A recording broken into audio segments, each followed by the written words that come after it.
everybody. Strange Fellows back here. My name is Lindsay, and with me, as always, is Michael Archer and Keith Cookus. And today Hello. is hello. Today is our first guest interview, and we're really excited about it. We have Josh Kuchta from the Haunted Saginaw crew, who has a Haunted Saginaw film series on Amazon Prime. And he's also the foreman of a rather large cemetery in Pittsburgh, which he will inform us more about. But welcome, Josh, to the show. How you all doing? Good. How are you? I'm doing. How's everybody doing? We're good. Living it, dude. I feel like that was a really good moment for you to come in. Well planned out moment. Yeah. Oh my god. For fuck's sake. So Josh, you've got your hands full, obviously, with everything you're doing with Haunted Saginaw. I'm sure work outside of that in the cemetery is probably a steady business for the most part too. What kind of got you into the paranormal side of everything? Like, what's your story, your background going into it? Well, background. I mean, I've been doing paranormal for roughly almost, I would say, my entire life that I could recall. Probably going back to when I was 5. I remember we lived in an apartment, and I kept seeing what I perceived was this woman in like a white dress that would just float through our bedroom. And when I was that young, I didn't know what ghosts even were at that time. So I'm just, at that point trying to figure out what exactly I'm seeing. Right. And we lived on top of this hill, and it's a main street, so 4-way. So I'm figuring maybe it's like these cars coming up the hill. It's hitting like headlights or something. Right.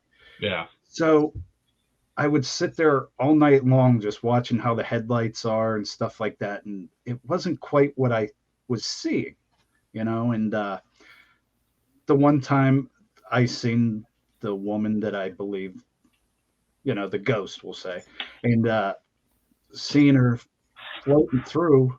But when the street or the headlight come from the street and hit the window, the light was going in the wrong direction of the way it should have been going, the way I'm watching this thing go through the room. Yeah. So I'm going, what exactly am I seeing? And I mean, this is when I'm 5 years old.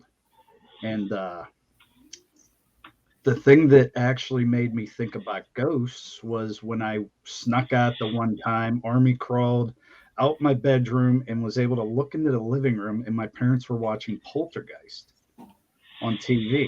What? And this is like the first experience I have of now seeing weird things like I'm seeing on the TV. And they were saying ghosts, and there's these people. But you saw it in reality before you saw it on TV. Yeah. Right. And I did Very backwards. Real ghost was, and now all of a sudden I'm getting an idea. But the odd thing was we ended up moving the bedrooms from the one floor to the attic. And in the attic, I was still seeing her up there, which I thought was weird. Wow. But my mom told me a story that when I was a baby, the main bedroom was where we were staying at on the first floor. And here she said the one night she heard my dad saying, "Cher, what are you doing?" And she said she opened her eyes and she looked at him. She goes, "What?" And then she looked up and she seen something over top of the crib. And she said it looked like a woman leaning over the crib, looking in the crib. And when she jumped up, it just disappeared.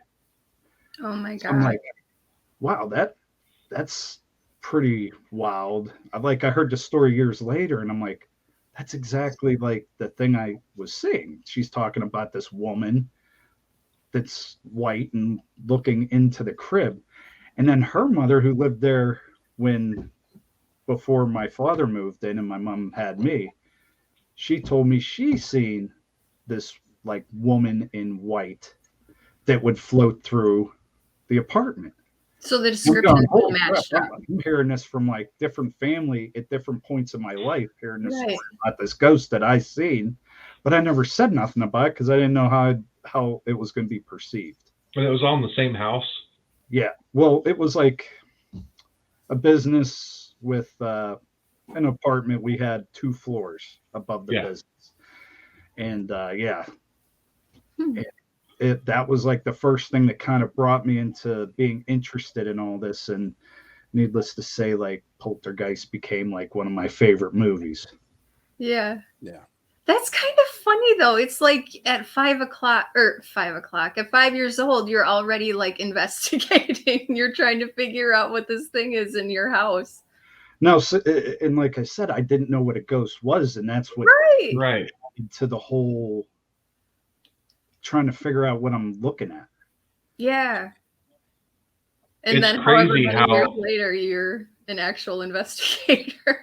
Being younger and experiencing that before you can understand it, like Mhm. that's the way it happened with me, honestly. And having that experience before you can comprehend or even Put try words to to understand it. what it might be, Right. you know, the concept of a soul or spirit or whatever is not there, you know. So seeing it, it's this whole new world that opens up for you. It's not paranormal, it's just an experience, and Something you're curious different. about it. Yeah.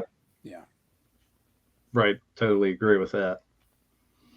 You think that experience is what ultimately is what pushed you into it? I mean, I know you said you got into it after.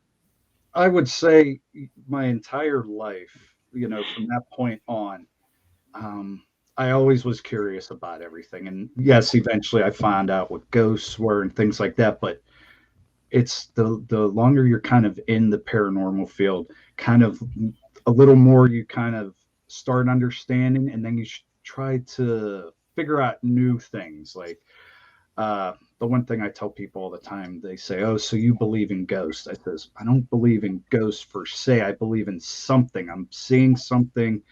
When we do these investigations, something's actually happening. Yeah. Right. We have all this scientific equipment, and weird things happen when we're witnessing these things. So something's happening. You know, is it ghostly? Is it spiritual? Is it demonic? Is it interdimensional? Is it something scientific we haven't figured out yet? You know, is it different parallel? Like, do we cross paths with these different dimensions, and we see what we're thinking is ghosts? Are they seeing us as ghosts when we cross paths?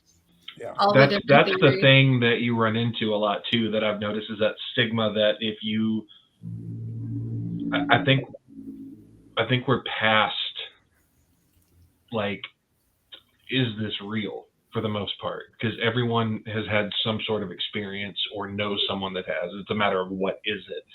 And I think that's when you have someone go, "Oh, you believe in ghosts," that sort of, I don't know, it gets under your skin a little bit, because they're so one-dimensional and dismissive about it that it's almost like they're mocking you. Limiting. Right.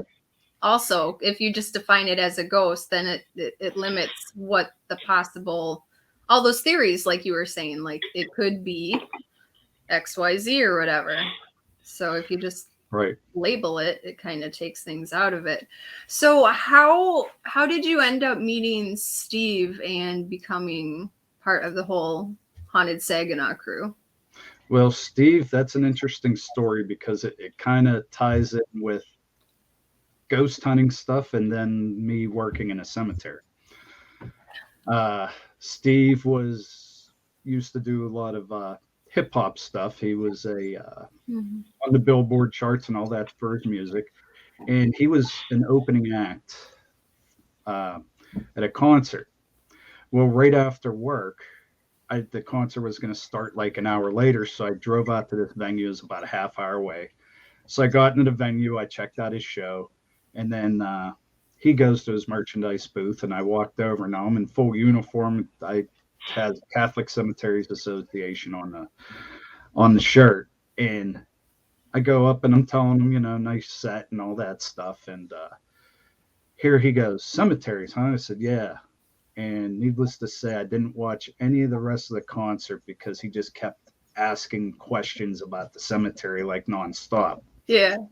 Oh, that's so cool. It's so fun when you just And we kind of hit it off there. And then he came to Pittsburgh for another show, seeing me, and we talked cemetery stuff. But I ended up noticing he had these films in his hype guy at the time. I said, "So what's this?" And he goes, "Oh, Steve does paranormal films." No, I go way back watching, Ghost Hunters and all that stuff. So I was like, "Oh, okay, cool." I'm always in the seeing what people were doing and whatnot. And actually, that all started back with Unsolved Mysteries, and we probably all watched. Oh yeah, yeah. Ghosts and monsters and murders and all that stuff. But I was like, "Oh, cool!" So I bought them, and I talked to him, and then I went home and I watched them, and I liked it. I thought it was about as good as everything I've seen on TV. So here, he ended up having a show in Columbus, Ohio, 3 hours away from me, and he just released his newest film, but he wasn't selling them online. You had to get them at his concerts. So I drove all the way to Columbus. I pick it up, and he says, "No, here's my number. I want you to watch it and let me know your honest opinion." I said, "All right, cool." So I watched it, and I let him know what I think.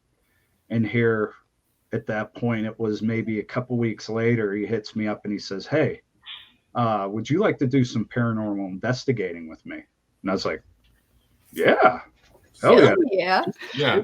Yeah. So, anyone that says no to that question is, Yeah. So That's awesome. that's what started it all. I drove up to Michigan a couple months later, and we started working on the first film I did with him.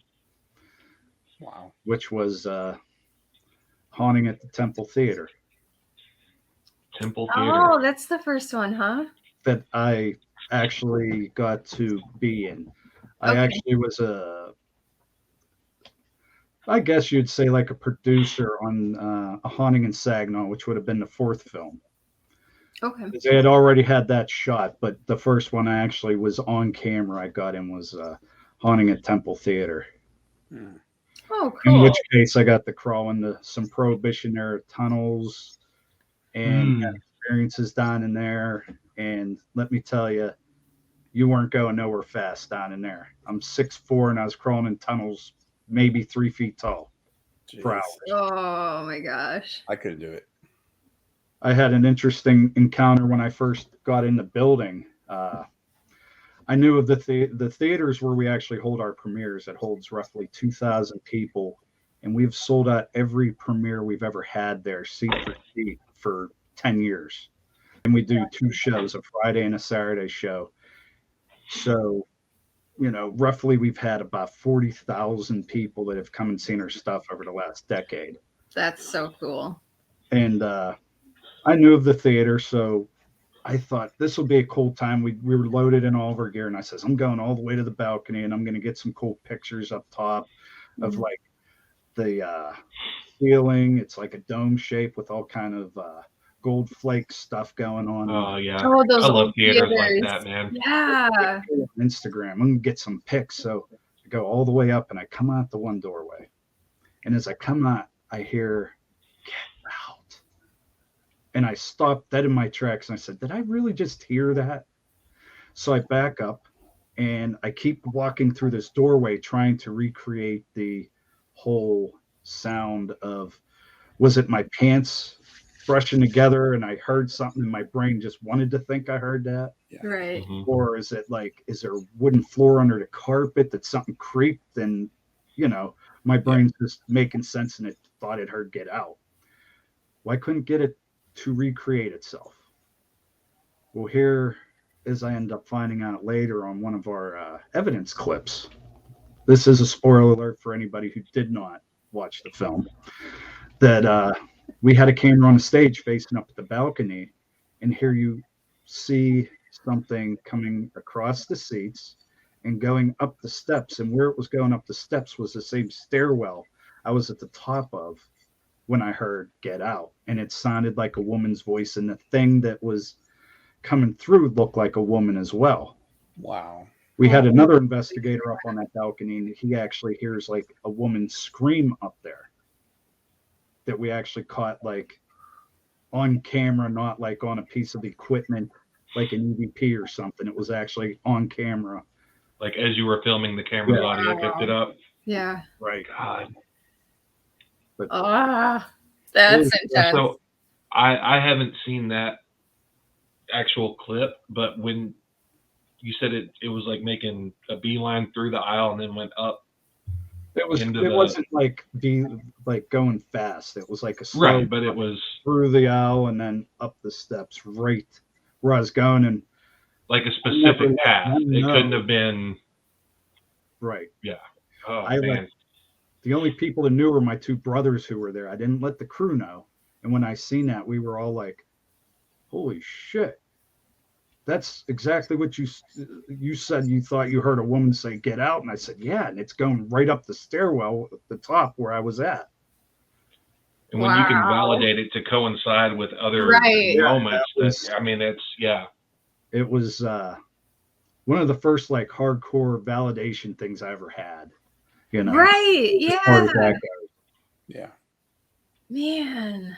And the fact that you went through all the debunking process to try and to, like, you know, is it the wood floors? Is it something on you that maybe squeaked when you walked? And you're just trying to play it out like, okay, maybe I didn't hear that, but you did. And then there's that validation. That's just crazy. I know how to do a lot of different work on houses and stuff. So the one thing that I think aids me with a lot of things when I do investigations is I'm always going to go in as a skeptic. You should always go in as a skeptic. Not every Eakin Creek is going to be something paranormal, you know. Some people hear like a radiator, like the plumbing and that, it'll make a clang or a bang at certain points, and they're saying, oh my God, it must be a ghost. No. So even like floorboards creaking, if you really know how houses are and how they shift and all that stuff, you'll be able to tell what's the difference between footsteps and just the house shifting and the floorboards kind of creaking, rubbing against each other, you know? Yeah. Right, yeah. We had an experience like that that literally timed up with what you were talking about with someone's heater on an episode recently. And it lined up almost too perfect. Like even Mike had said, you know, if you're here, let us know, make that noise again. And it immediately did it and found out it was her heater. But, you know, it's one of those moments where you're so excited because you think you might have something and it seemed like intelligent response, but then you have to process everything before. Right. And there's times you could get excited over stuff. Yeah, but absolutely. Go back and check everything out. Just make sure that it's not right. And it's like they were like, it's loud, and I'm like, and they knew it was coming from me because whoever's talking, it's like that box will light up on the screen. But since I've been experiencing like living here for however long, it's like it doesn't, I'm used to it. So then I eventually realized, I'm like, crap, they're hearing the freaking heat come on over here. And oh man. But it sucks having that skeptic part of you, but it also, you know, it validates what you're doing, and also kind of it's almost fulfilling too when you can't disprove it. You know, that's one of the sides that a lot of people don't get. They're like, look at this evidence, but I didn't do anything to check it. And if you check it and there's no answer left other than this happened, I don't know what the hell it was, you've got this sense of accomplishment almost. Exactly, because if you just assume that it's paranormal and you don't do anything to check it, I mean, that's crap. You got to go through, check all the things. If you go through everything that you can think of and it doesn't match, then it's like we actually have something here, and it's such a crazy feeling. And correct me if I'm wrong with you. When you aren't expecting something, and like in our cases, you know, we'll set up cameras all over the place and in areas that we're not expecting something to happen, and then something crazy happens and we're going, okay, we didn't expect that, but you know, you take it. But it's always cool when you get those things that you're not thinking are going to happen. And like, you know, because usually when you go into an investigation, you go over where the hot spots are and people's stories, and that's how you kind of go about first setting up all your gear so you ain't wasting their time. Places to focus on, yeah. And then you just have that random camera in a spot that you says, you know, maybe you would see it come down this hallway. So put it in this room and here something actually happens in the room. Yep. That nobody's ever experienced or talked about. You're like, oh, okay, that's cool. Yeah. But to go back with, you know, when people are saying, oh, you believe in ghosts and all that stuff, a lot of people come back to me after they watch stuff that we do and they says, well, when I talk like that, it's just because I never experienced anything. And I says, well, what a lot of people don't realize is a lot of us have experienced things. We just don't process it throughout the entirety of our days. We're so run and gun in life that many things probably happen to you, but you don't even think about it because your mind's fixated on daily life. Right. Yeah. It's those times when, you know, you're laying down in bed or you're sitting on the couch watching TV that you catch something weird that you go, holy crap, now I'm seeing something, you know.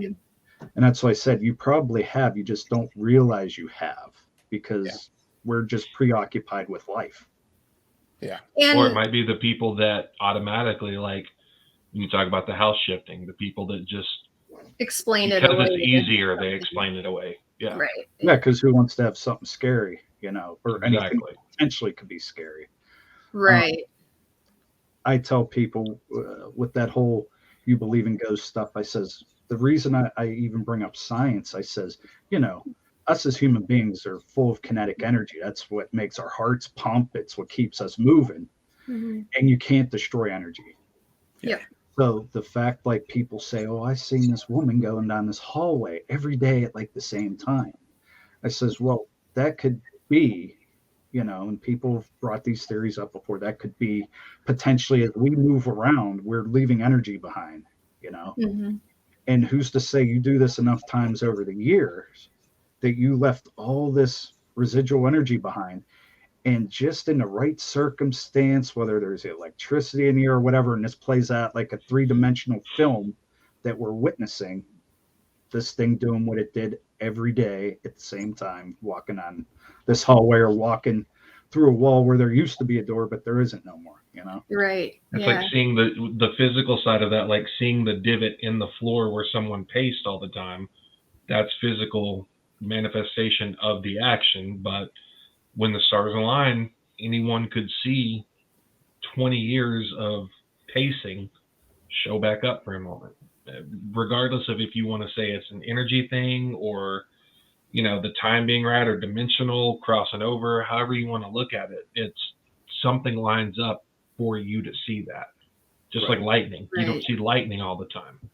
You know it's there, though. It's the same type of concept for me. So it's like everything needs the right kind of circumstances to all match up to happen, to witness. But I am curious about, with you working in the cemetery, like you said it was a Catholic cemetery, which to me, that's something that brings up a little close to home. I was raised Catholic and lived right down the street from the diocese. So like the cemeteries, all of the, I guess the ceremonial side of Catholic burial rites in general, the burial rites, the funeral itself. There's so much extra that goes beyond what your typical funeral would be like, and I'm curious, like, if you've had any experiences with those in general. Well, I could say working in a cemetery, everybody tends to think like I have paranormal experiences at the cemeteries. Yeah. I had one or two, but it wasn't in the cemetery. It was in one of our buildings. And I just come into a dark garage and we had a pop machine.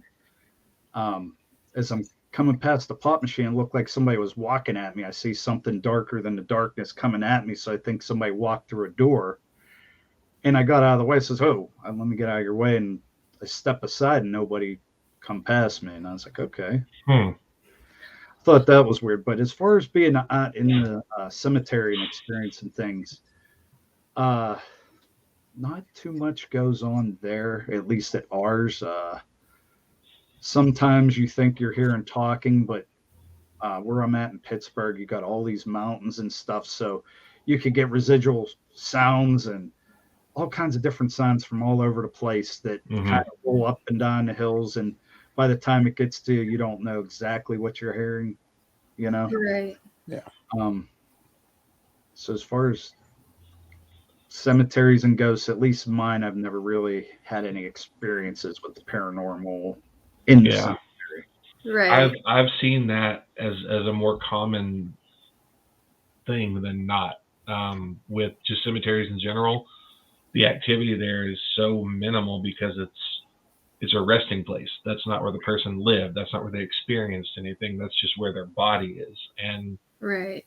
more often than not, there's one in my backyard, like literally over my fence is a huge cemetery. So I hear the funerals all the time, but I've never experienced anything that I could link to the cemetery.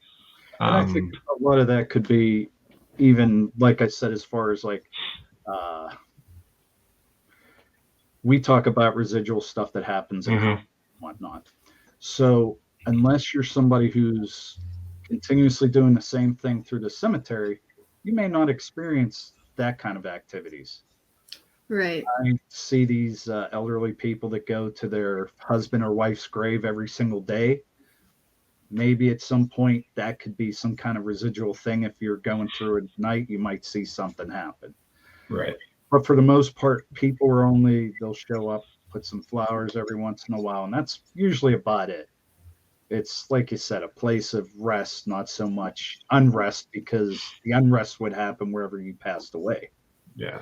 Whether it be a hospital or your house or however you would pass on. Yeah. It seems that like the living are more of a threat in cemeteries than anything else. Yeah. Like, if I'm being honest, and I know you have to have had some stuff like crazy shit people or anything like that. In terms of trespassers and stuff. Vandalism, grave robbing, any of that shit. There was before I worked there in the early 80s, there was a lot of witchcraft stuff going on where people wanted panic stuff. So they were breaking into the personal mausoleums and ripping the caskets out and taking people's skulls. What? So what the guys would do is they would just shovel up the remains, put them back in the casket, and put it back into the wall of the mausoleum. But the cemetery was coming in and then sealing them up with like granite doors so nobody could go back in and mess with any of the other remains in these crypts. Right. Yeah. And of course, people come up through there and party and stuff. The cemetery I work at's 260 acres. So oh my God. It's pretty massive. Yeah. And we're not even the biggest cemetery in Pittsburgh. Allegheny Cemetery is bigger than mine. And they're 360 acres. Man. God. You guys have staff like throughout the night that are just No.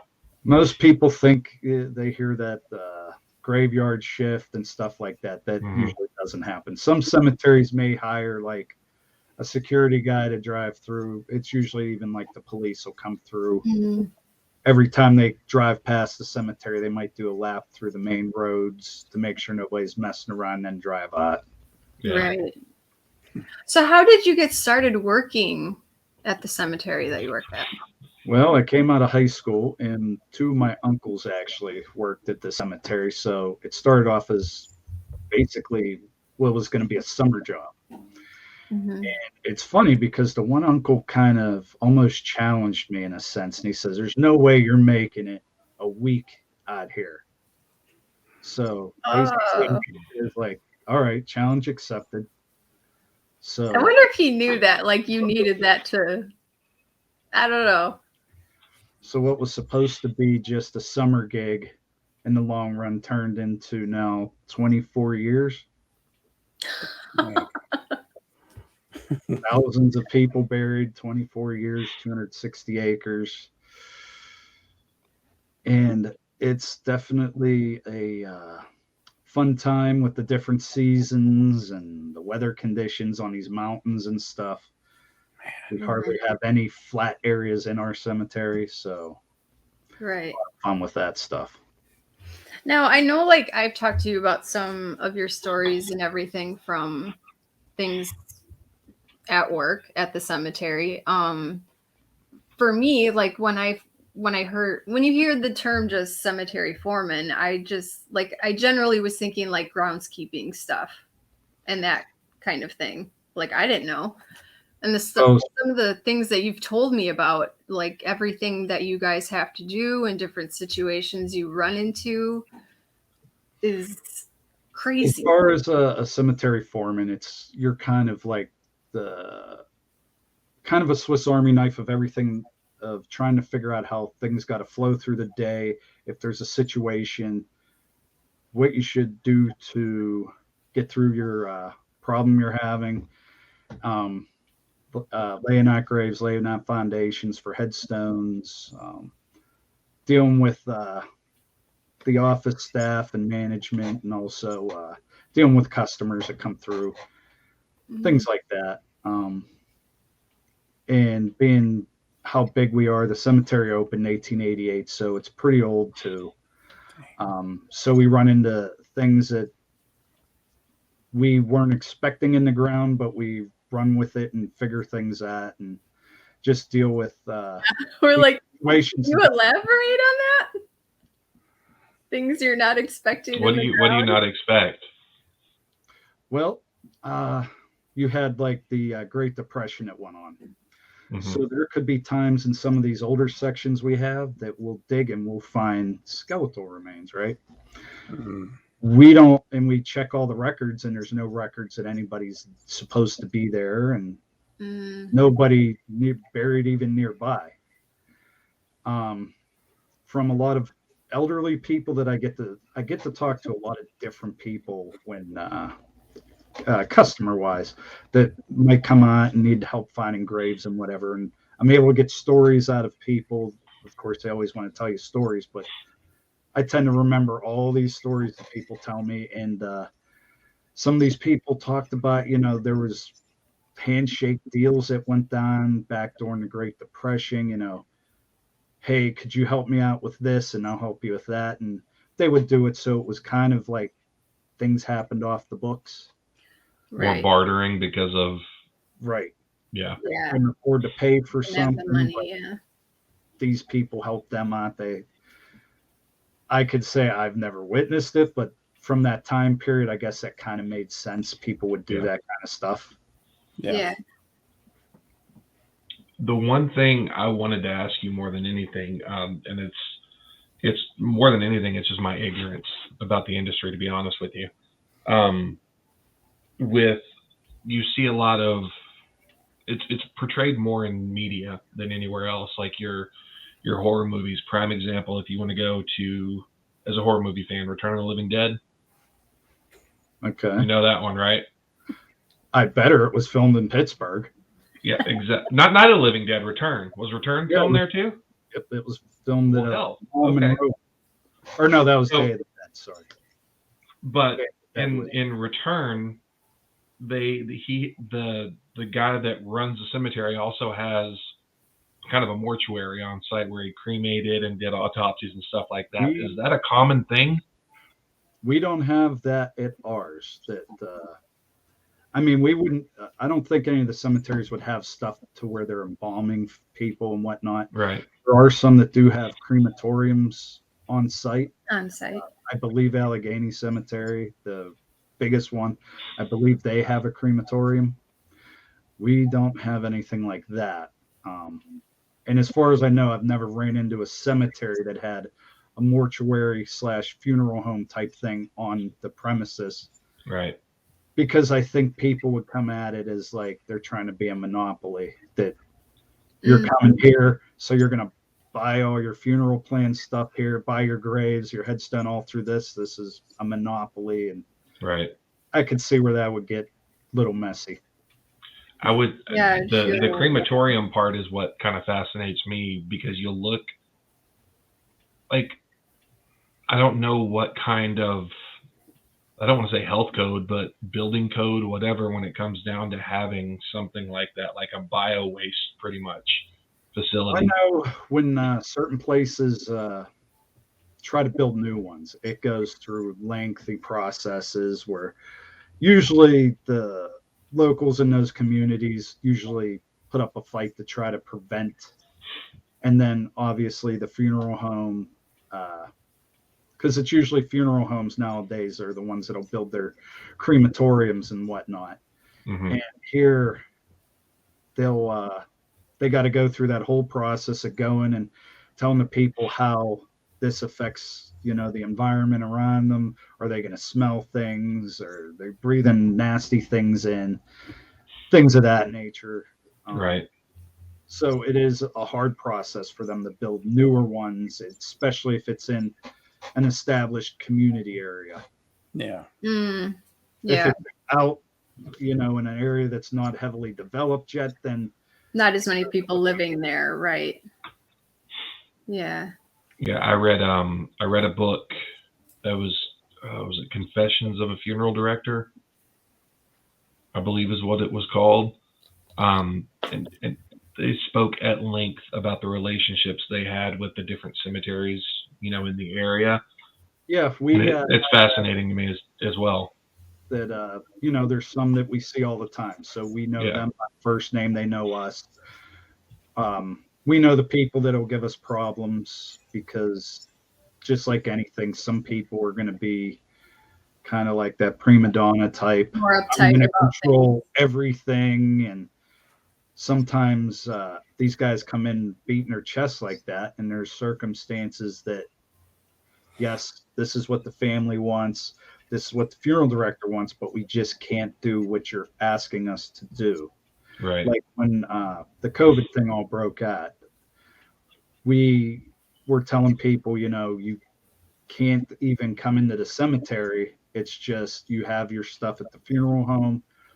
Your loved one comes to the cemetery, and then we just bury it. Now, if the funeral director wanted to come out to witness, he was allowed, but we weren't allowed to have like all these hundreds of people that would show up to funerals and be around us, risking no gravesite service stuff. Right. Because if one of our cemeteries, the whole crew came down with that could mess up. We have 14 cemeteries in our association, and if one of your crews gets wiped out, that puts a high stress on the rest of the manpower with the other cemeteries. Yeah. So there's not really a bench for that. Issues, and there's sometimes people want a graveside service, but the ground may not be stable enough for it. So no matter how much the funeral director's trying to fight us on it, if we don't feel it's safe, we ain't going to set it up, because we don't need people falling into a hole. When you say ground not stable enough, is that weather related, or is it like what's the circumstances? It could go weather related, but usually when we tell them they can't do like a graveside service, it's usually based on being we're in a mountainous area, and we have areas that were basically filled from projects done in the past, that they came and just dumped rock and granite and shale and coal and stuff in these areas to help level the cemetery out in spots. Just fillers. Having deep valleys and stuff. Oh. So when we dig a grave there, it's not natural how it was originally put in there. So when you dig it, the walls are very unstable, and the graves tend to cave in, and it's a real dangerous type thing. Right. That's a risk that most people wouldn't even think about. People fight us. Crazy. Yeah.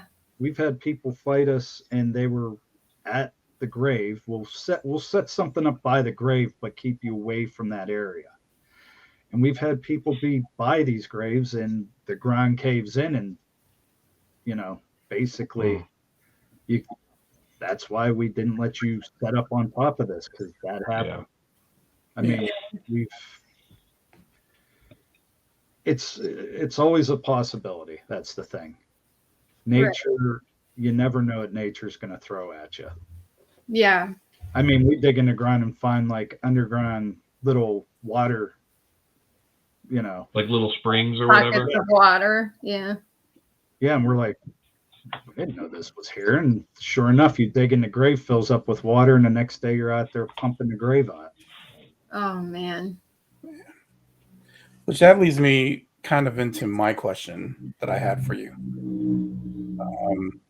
As the vehicle's passing by. Okay, we're all like.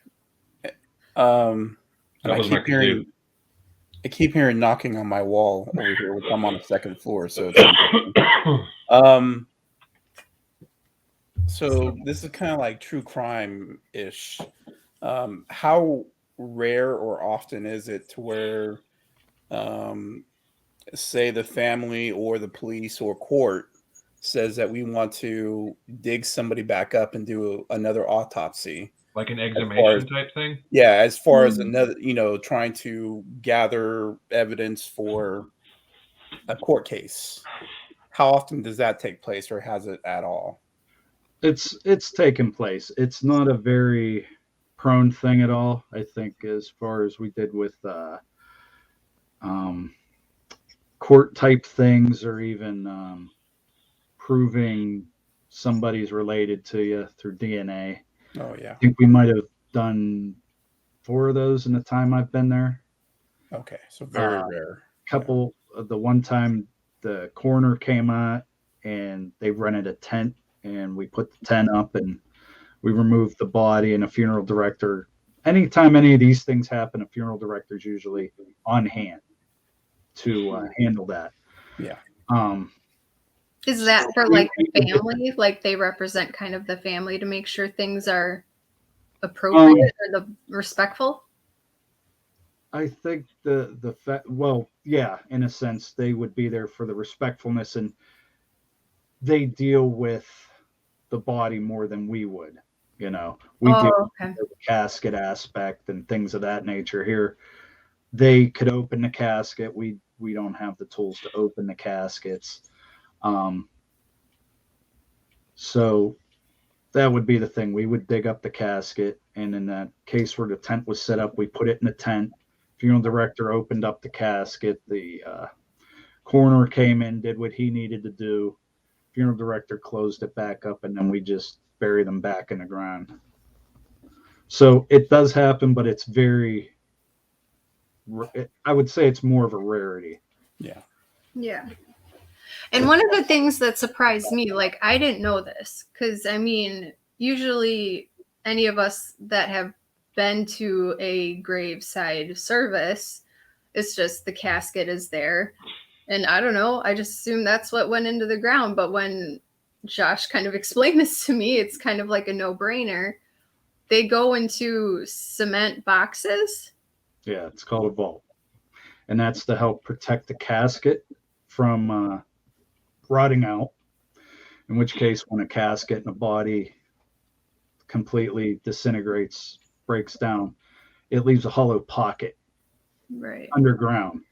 So when you go into a cemetery and you see dips and holes that just appear, that typically in older spots is where you see this before they start using vaults.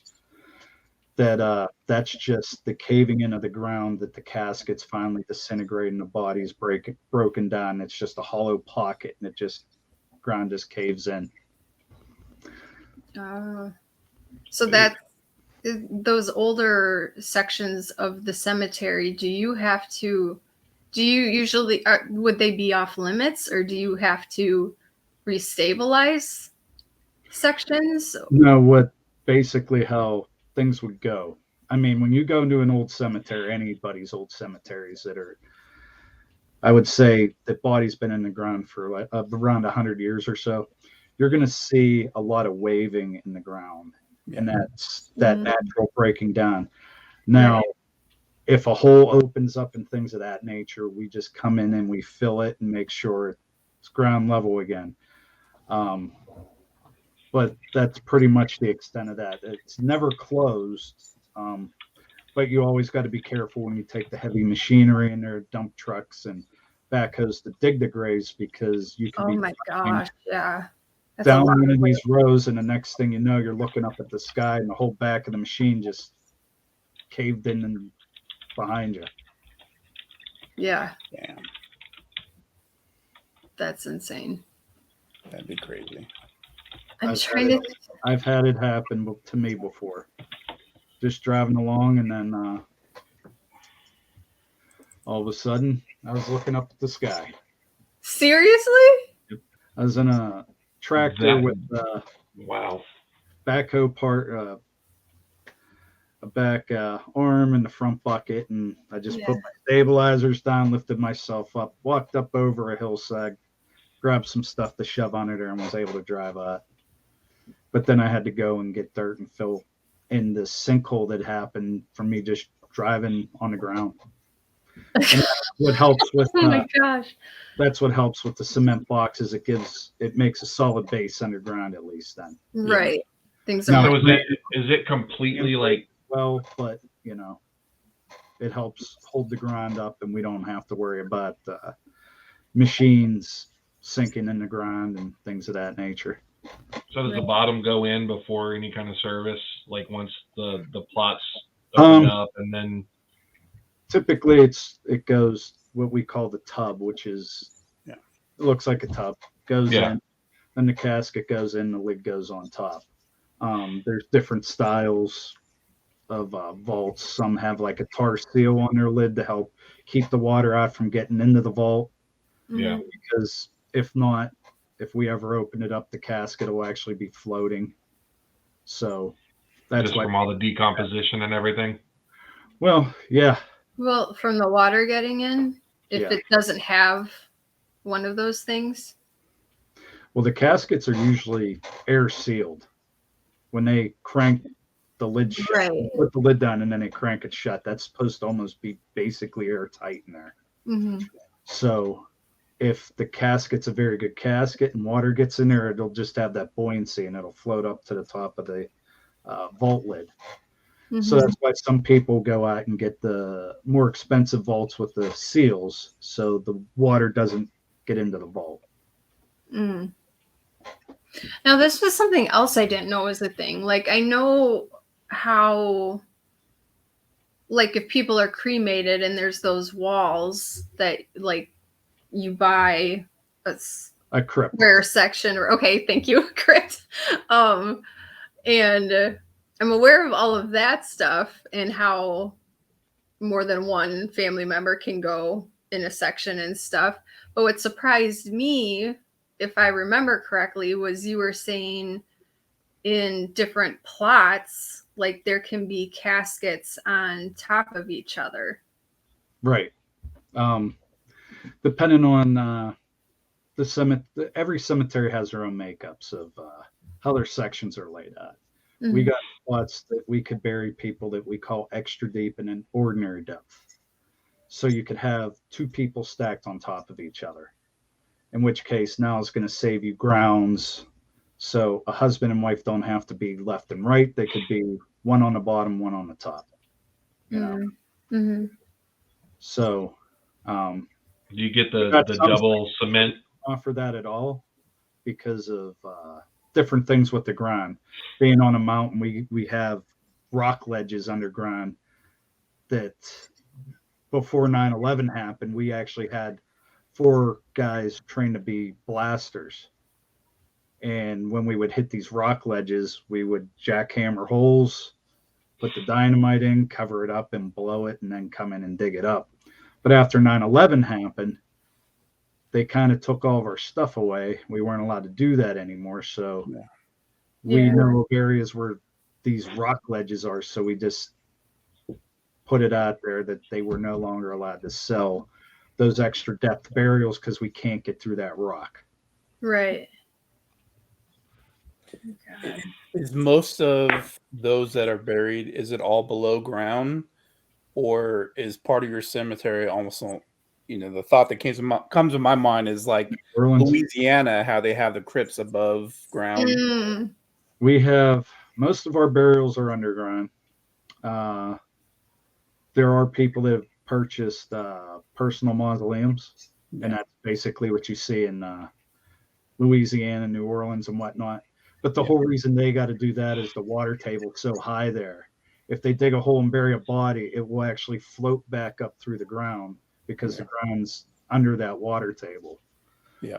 If you have enough money, you could buy your own personal little crypt. We got little ones where people put 2 people in, and we got some families that had so much money that they could bury up to like 24, 30 people in their own personal mausoleums.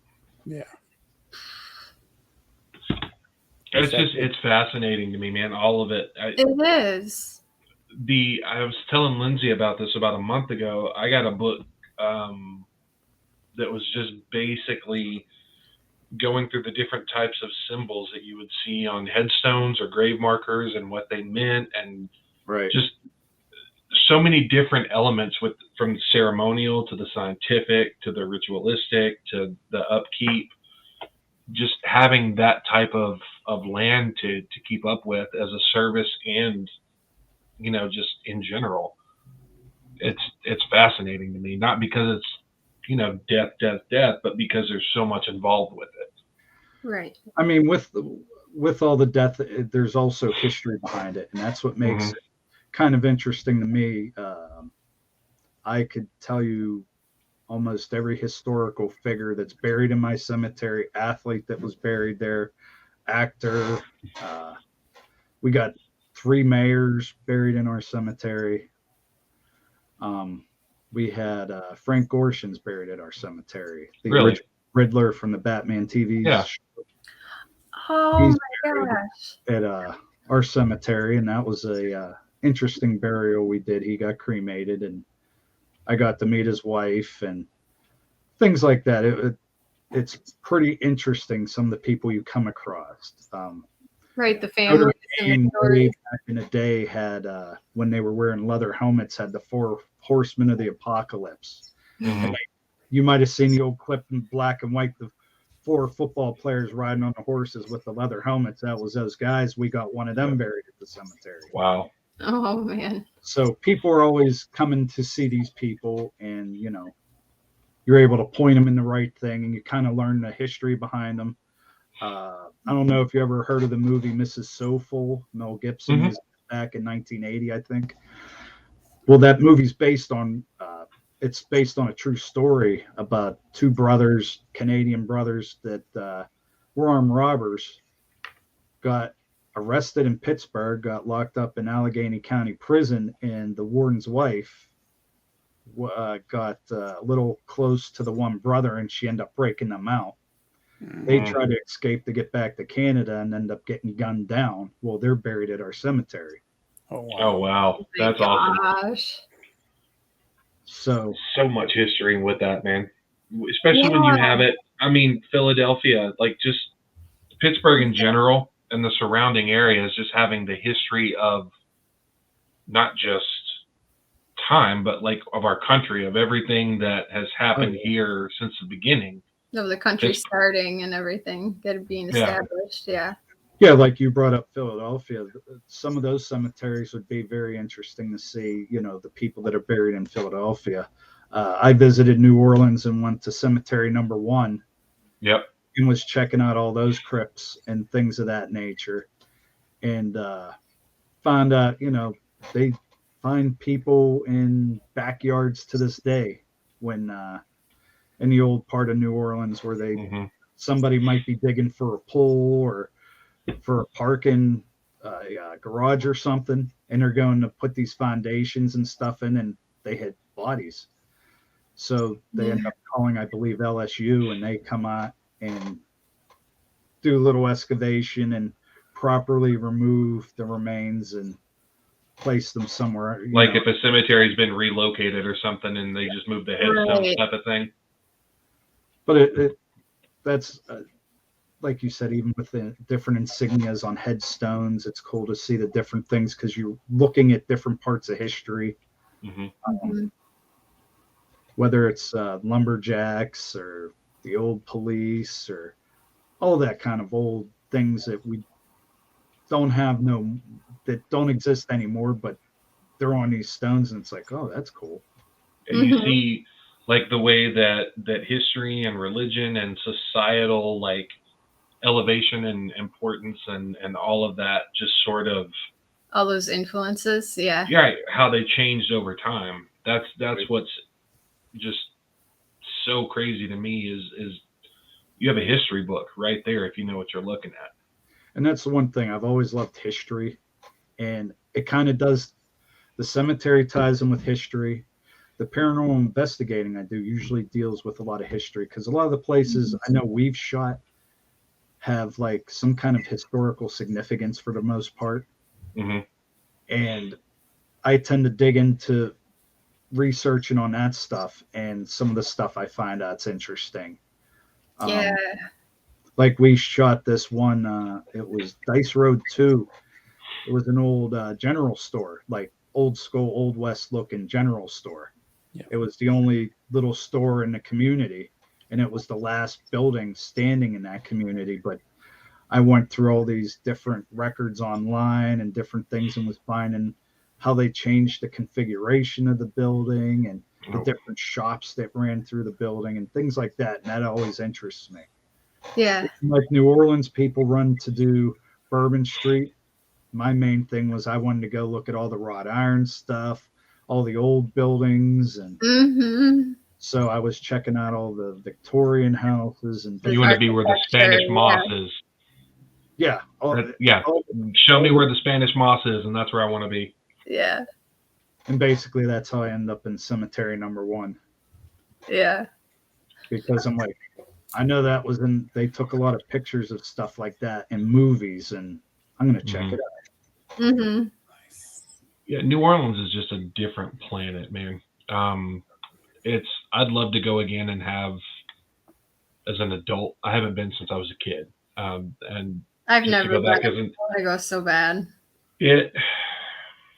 It's a different planet. I mean, it really is. You think about those places that you could go to, like, or if you're even on a road trip somewhere and you fall asleep and you wake up and you're in just a completely different, like, time, weather, air, everything. That's New Orleans, but it's bigger than that. It's just the energy, the look, the smell, everything behind it all. Like Nicolas Cage he built a pyramid-shaped crypt that he'll be buried in. And basically he only did that because he owned the house where, I'm forgetting the woman's name right now, but she was the one who was murdering her slaves. Oh, Madame Laurie? Yeah. LeBeau, yeah. Oh my gosh. He bought that property? He had that, and he let it go in disarray, and the story goes he was asking about, he went to a voodoo queen and says, all my movies since I bought this have all been like bombing. Well, what's going on? And she says, well, you're cursed.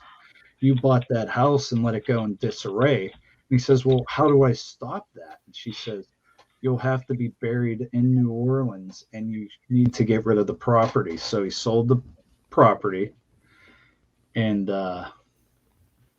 then he built that crypt. And Marie Laveau was the voodoo queen. Right. Yeah. I was like, crap. What was the chick's name? The woman who was killing the slaves, I believe, she tried to flee and go to France when she got caught. Delphine LaLaurie. Yeah. Oh, yes. Yeah. Didn't she? Kathy Bates played her in one of the American Horror Stories, didn't she? Yep. The one. Yeah. And that's Jack Osborne, I believe, got to investigate that building. Gentleman, I think, out of Houston owns it. He doesn't live there, but not shocked at that one.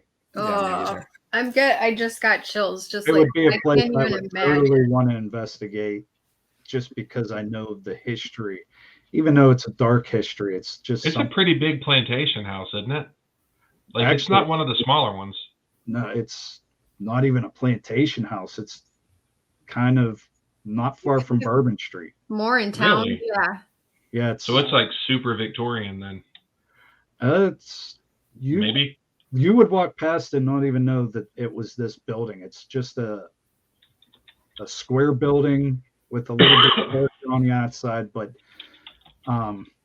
it's a big building, needless to say. Oh my gosh. That's But insane. they don't have like tours or anything through there, so. Right. Keith, when you were saying like that New Orleans has its own like feel and all of that stuff, like it's almost like a different planet. Mhm. When I was getting my elbow done in Illinois, the guy that was next to me, he grew up in New Orleans and was from there. And because you're next to each other, you hear each other's conversations and stuff. And he was just saying just how insanely active it is and that it's just the norm. Like if you're from there, like born and raised kind of thing, you're a part of the weird, and the weird is just like in you. And I don't even know how to describe it. Like the way he was talking about it. Well, it's got it's a different place for sure. Right. You got Covens of Witches. That's a real. Yeah. You got vampires, which is a real deal thing down there. And for all who don't know, Pittsburgh's like a number 2 or 3 city for vampires to go to. I just found out recently. Oh, that's right. On the map, brother. But there's just so many different things that have went on through that city, and it brings all the different energies. And as far as spiritual stuff goes, you got to figure the water table's low there. And what they say with a lot of things with moving waters kind of always going to be producing that electric charge or whatever. And just like I said before, right. Conditions, things play out. Well, you got all that underground water constantly moving, and if it's moving over quartz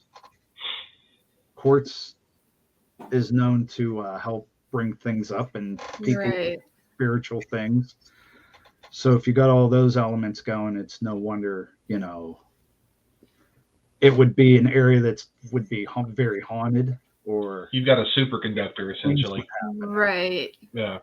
And of course you got the hurricanes like Hurricane Katrina in 2006 and all that tragedy. When Katrina actually hit, my brother was in the Navy and he was dispatched with the Navy. He was on, I can't remember the aircraft carrier, but he ended up in the Gulf of Mexico. And when that was going on, they were able to take the water out of the Gulf and clean it up and ship it into the city with big lines. So they were putting the fresh water into the city, and they were also a area for helicopters to land on during that whole Katrina thing. Yeah. So he got to see weird and interesting things. Basically, caskets floating out into the Gulf of Mexico, houses, lots of things, we'll say. Dead animals, all that kind of stuff, just floating out the mouth of the Mississippi in the Gulf of Mexico during that. That whole area. Like there's a fascination. You know how I've told you guys about Eureka Springs here, how it's the spring water, it's all underground with all the limestone and the energy. It's the same type of kind of it's nowhere near the same, but the closest that I can imagine for comparison. As far as like the feel, nowhere near the history of the city in any way, but is the way it feels there. Like it's just a different energy that you only experience there. Mm-hmm. Yeah, you got people that talk about even like the hot springs and whatnot. Mm-hmm. Right. Not only you just feel the energy is different in those hot springs, depending, I guess, with the different minerals and whatnot that's coming out of the ground and the superheating that water. Mm-hmm. Well, Josh, thanks so much for coming on and spending what no one else will see a large amount of time with us this evening. I know there are a couple of things that are close to your heart that Lindsay has actually partaken in. and wanted to give you a chance to maybe talk about that, and we can share the info down below. And Lindsay, if you want to show off your goodies after he tells us, that would be awesome. Well, my brother, he's a disabled vet, and he took on doing aromatherapy necklaces, and Lindsay has one, and he even made Mr. Mike one as well. Yep, it's in my room. And they're awesome. He has a Etsy shop that he makes all these by himself, and he puts them on his Etsy page. So if anybody's interested in those, you would be helping a disabled vet, and he would appreciate it. So thank you for anybody who would want to check that out. Absolutely. And thank all you guys for having me on. And absolutely, thank you for being our first guest. Yeah, you're welcome. Yes. Hi-yo. Thanks for testing the waters with us, man. And the last thing, where I want to put a link down at the bottom again with this, but where's the best place for anyone to check out some of the work you've done? The work I've done, I would say you can check out. We have our Facebook page at Haunted Saginaw. Also, if you go to Amazon Prime, want to watch our films, they're under Haunted Saginaw as well. We also have done work with Steve Shippey on his Patreon page, where we've done investigations where people are going to see the raw, straight up footage night after night that we shot. It's not put together like a film, and you'll get to watch every episode, and there's hundreds and hundreds of hours of stuff that you get to experience and go through with us. With the special guests we've had with that, we've had Josh Hurd, Elizabeth Saint, people like that working with us. But you could check out Steve Shippey's Patreon and see those episodes as well. And thank you, everybody, for checking us out. And thank you, Dead Fellas, for, having me on again. Absolutely, man. And thank you again on behalf of Mr. Mike up there, Miss Lindsay, and myself. Thank you again, Josh. And thanks, everyone, for tuning in. We'll see you next time.